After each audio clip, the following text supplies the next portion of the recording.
Welcome everybody.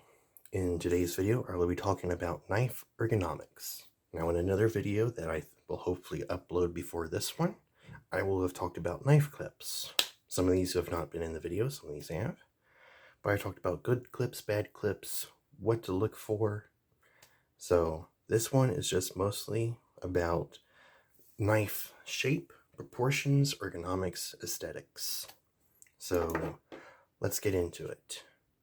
Going up first, we're going to have a Victorinox Swiss Army knife. It feels great in the hand.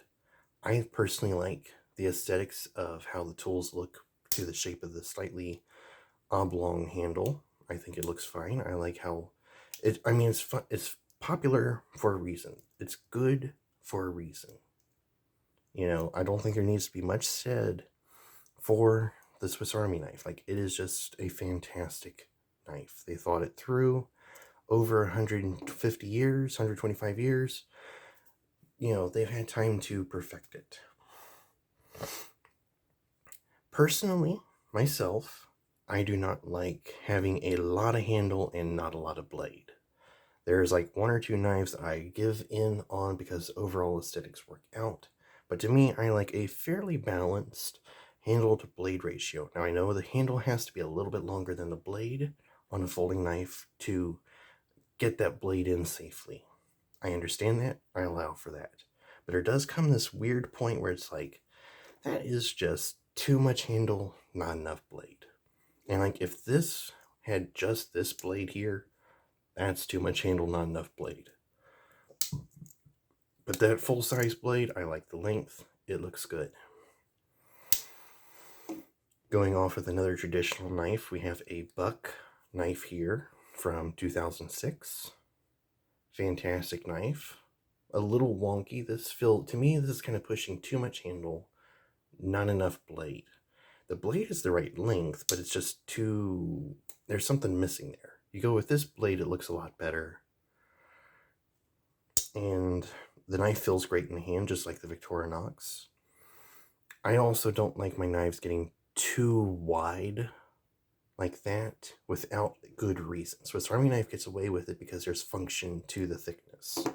But there are some knives that I've had that are just so thick for just one blade, and it just doesn't feel right.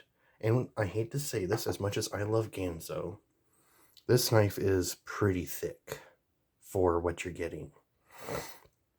They could have slimmed down that G10 considerably, especially with full scales or full liners under the scales.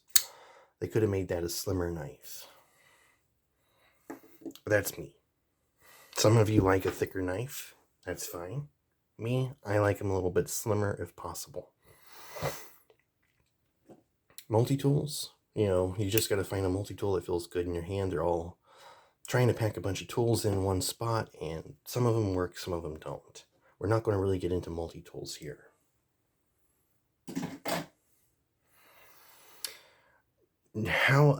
Before we go into aesthetics and ergos, or aesthetics, let's get into ergos. I wanted to just get the Victorinox and the slip joints out of the way.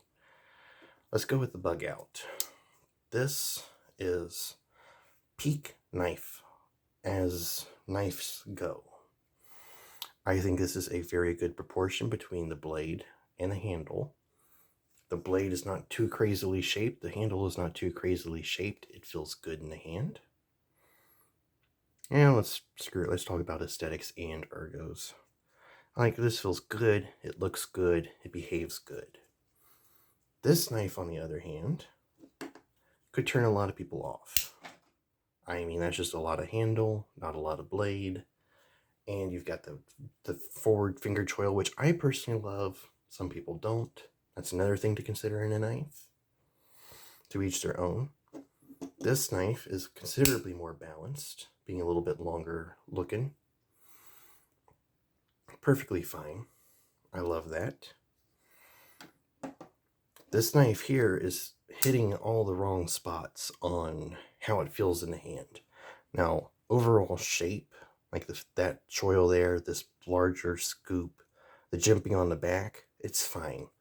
But the forward finger jimping there is too rough. That doesn't work. The clip gets a little bit in the way, but not bad. But I don't like that forward jimping. That's just not good knife form. But overall, I love the blade to handle ratio. I think that's good. Personally, I like all these knives with the exception of that for blade to handle ratio. Let me just get that out of the way. I think all these knives look fantastic in blade to handle ratio. All of these none of these make me feel weird about the knife. All of these feel good. All these look good.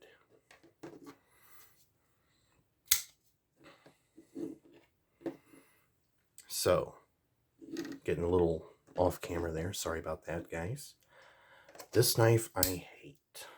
I understand it is a budget knife, but to me, that just feels like too much handle, not enough blade. It's a weird shaped handle. I don't really like my handles getting that wide and round at the base. It just looks funky. It looks like a mold of Play-Doh that someone just squeezed and went with it. The blade is okay enough. I'm not complaining about the blade, but I hate that handle. I just hate the overall ratio. It's just an atrocity. I do not like it. But that is me. Some of you may love this knife. I'm not trying to knock it. I'm not trying to knock it. It's just, I just don't like it. I just don't like it. Period. I do not like the K-bar dozier. Get that out of here. A knife that's very polarizing for many of you is the Ontario Rat knife. I love this knife. The handle stays mostly the same thickness all the way along with the finger choil, and then kind of a pseudo choil there at the front. I love the blade shape. It just feels good in the hand. This is the Rat Model 2, which is a smaller version of the Rat 1.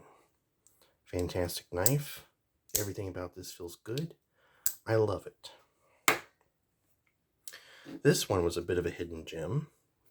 This technically is enough blade to handle ratio, but not exactly enough sharpened edge to handle ratio. Yeah, again, it depends on your tastes. But personally, I love how it sits in my hand. It feels comfortable. I like it. The Demcos just lock into your hand. Like, those knives are not going anywhere. You get that in your grip, those suckers are staying. And kind of that forward finger choil there, like that. These knives are solid beasts of knives. They're not going anywhere. They feel good. They look great. The Osborne was a hidden one for me. I thought I would hate this thing, but I got it, and after using it some, it just grew on me. It's like, at first glance, it's everything I hate in a knife. I hate how that handle is thick there in the middle, like that way. But you get it, you use it. It is a phenomenal knife. If you've been looking into the Osborne, Benchmade Osborne, consider getting it. It was a surprising accomplishment here for Benchmade to make me like this. This is a good knife. And I like the blade to handle ratio length. Fantastic. This is less scientific. It's more just a rambly video of what I consider good, bad. We're kind of all over the place here. But I tend not to keep a knife in my collection if it sucks, with the exception of the dozier, because I'm just keeping that as an example. I just cannot. It's a train wreck. You can't look away from it, but you hate to look at it. This knife is perfect. I love this thing. Blade to handle ratio, phenomenal. The handle feels good in the hand. The jimping on the back of the blade is grippy but not too sharp. Fantastic knife.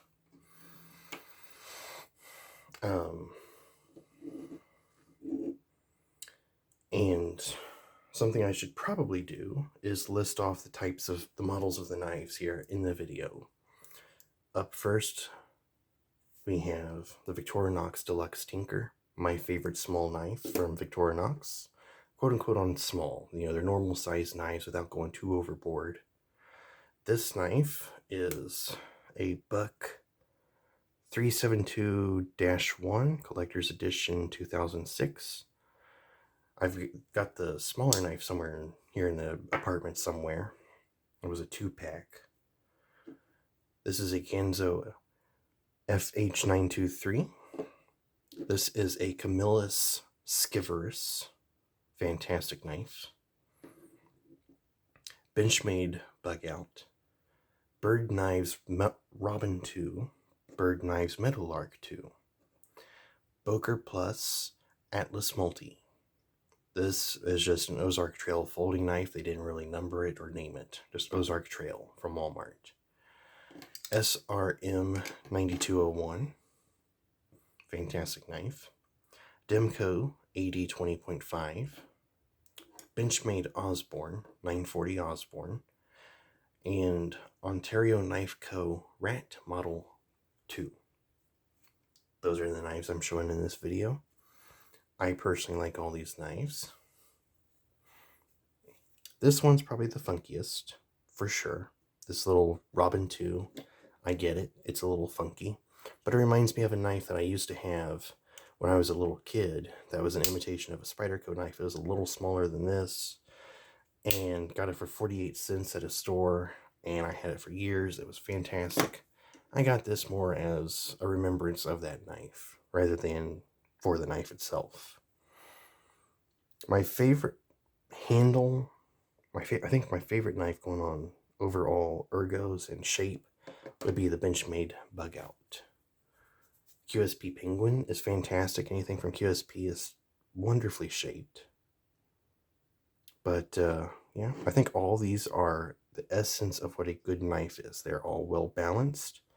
I will go ahead and remove this from the table there. I do understand that it does get a little funky. It could be right up someone's alley, but it doesn't look balanced. I'll give you that. But all these knives, I think they're great. I think the ergos are good. Any one of these knives I will stand behind. But it's, the world is so diverse with knives. It's really, user's preference. What looks good to you, and go with it. I think a big no-no on knives is, does it have Teflon washers?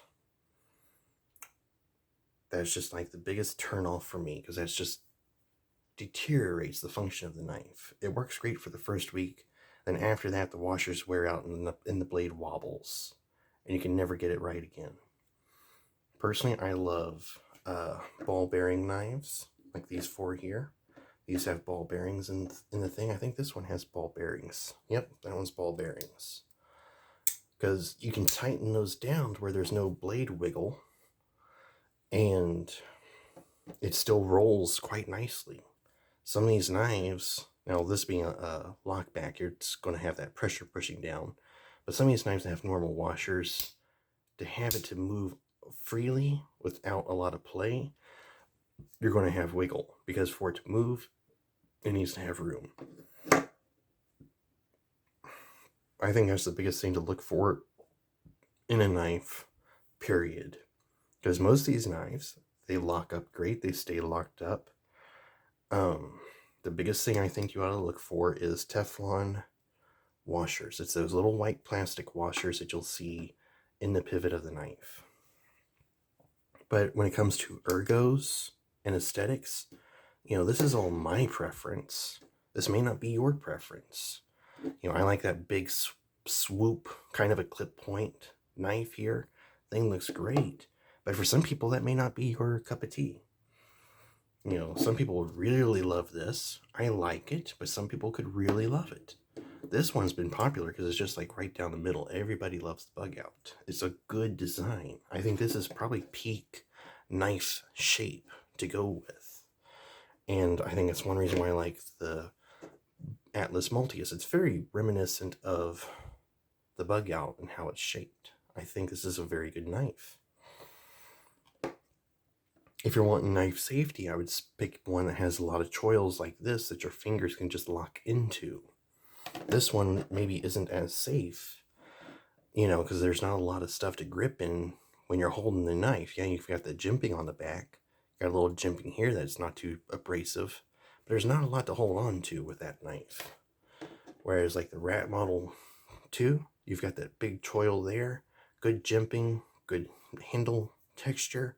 It locks in, it stays in. I think that's the biggest thing about knife safety is picking a knife that has a certain amount of contours to it. So, we got rambly, we got way off topic, we got back on topic, we got off topic. I am sorry about the mess of this video, but I do think that there are good points and bad points to knife design, and I hope I brought something up that maybe caught your attention. If you're looking to buy a knife, maybe you'll have paid attention to something here that you'll want to look into, and it could help you make a better informed decision on whether you want to buy that knife or not. So, with that being said, thank you all for watching. I hope you found this video useful and informational. Hope it helps you build your EDC to your standards, and until the next time, farewell, carry well, and bye-bye.